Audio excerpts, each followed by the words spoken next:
6ஆம் அதிகாரம். பிள்ளைகளே, உங்கள் பெற்றோருக்கு கர்த்தருக்குள் கீழ்ப்படியுங்கள், இது நியாயம்.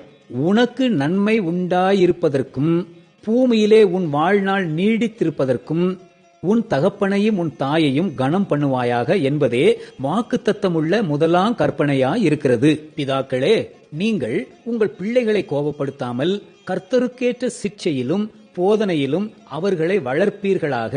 வேலைக்காரரே, நீங்கள் கிறிஸ்துவுக்கு கீழ்ப்படுகிறது போல சரீரத்தின்படி உங்கள் எஜமான்களாய் இருக்கிறவர்களுக்கும் பயத்தோடும் நடுக்கத்தோடும் கபடமற்ற மனதோடும் கீழ்ப்படிந்து மனுஷருக்கு பிரியமாய் இருக்க விரும்புகிறவர்களாக பார்வைக்கு ஊழியம் செய்யாமல் கிறிஸ்துவின் ஊழியக்காரராக மனப்பூர்வமாய் தேவனுடைய சித்தத்தின்படியே செய்யுங்கள். அடிமையானவனானாலும் சுயாதீனம் உள்ளவனானாலும் அவனவன் செய்கிற நன்மையின்படியே கர்த்தரிடத்தில் பலனை அடைவான் என்று அறிந்து மனுஷருக்கென்று ஊழியம் செய்யாமல் கர்த்தருக்கென்றே நல் மனதோடே ஊழியம் செய்யுங்கள்.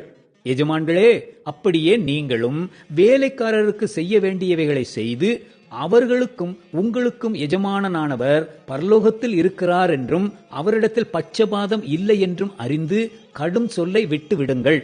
கடைசியாக என் சகோதரரே, கர்த்தரிலும் அவருடைய சத்துவத்தின் வல்லமையிலும் பலப்படுங்கள். நீங்கள் பிசாசின் தந்திரங்களோட எதிர்த்து நிற்க திராணியுள்ளவர்களாகும்படி தேவனுடைய சர்வாயுத வர்க்கத்தையும் தரித்துக் கொள்ளுங்கள். ஏனெனில் மாம்சத்தோடும் இரத்தத்தோடும் அல்ல, துரைத்தனங்களோடும் அதிகாரங்களோடும் இப்பிரபஞ்சத்தின் அந்தகார லோகாதிபதிகளோடும் வான மண்டலங்களில் உள்ள பொல்லாத ஆவிகளின் சேனைகளோடும் நமக்கு போராட்டம் உண்டு. ஆகையால் தீங்கு நாளிலே அவைகளை நீங்கள் எதிர்க்கவும் சகலத்தையும் செய்து முடித்தவர்களாய் நிற்கவும் திராணி உள்ளவர்களாகும்படி தேவனுடைய சர்வாயுத வர்க்கத்தையும் எடுத்துக்கொள்ளுங்கள்.